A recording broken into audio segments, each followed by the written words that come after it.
today we are going to be making plum cake. My mom did this recipe, so let's see if we can recreate hers. So first up, we are going to whisk together our dry ingredients, which is 1.5 cups of flour, followed by 1.5 teaspoons of baking powder. All right, next we are going to add 1 teaspoon of ground cinnamon. Then we are gonna add 1/8 teaspoon of cardamom. This stuff can really overpower, so you don't need too much. Then we are gonna add 1/2 teaspoon of salt. There we go, and we will just whisk these till they combine together and start sifting them so they don't become in big clumps. Cream together 8 tablespoons of butter and 1 cup of sugar. So let's add in the sugar. And let's beat this together on low speed and work our way up. Okay, so now that we've creamed the butter and sugar, we are gonna add 1 egg cracked in the bowl first so there are no shells.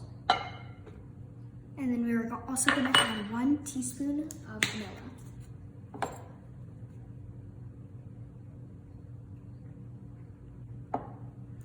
There we go, and let's cream it again.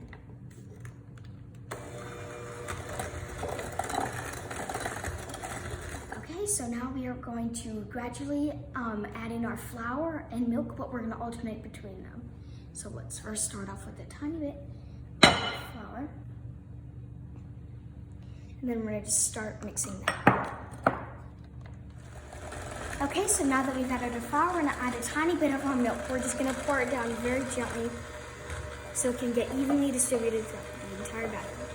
That's good.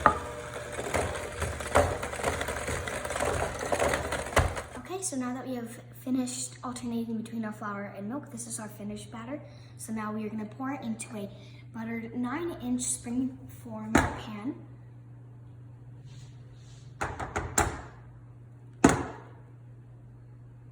Okay, so now that it's all poured into here, we're just gonna spread it out evenly so it's not uneven. And it doesn't bake unevenly, so it's nice and flat.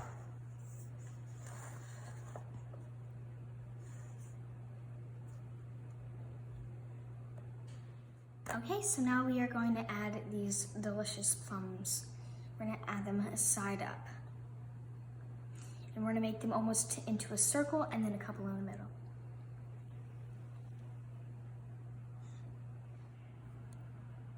Okay, so now that this is finished, we're gonna pop it in the oven for 60 to 70 minutes, so 65 minutes. All right, and now this is the finished result of the plum cake.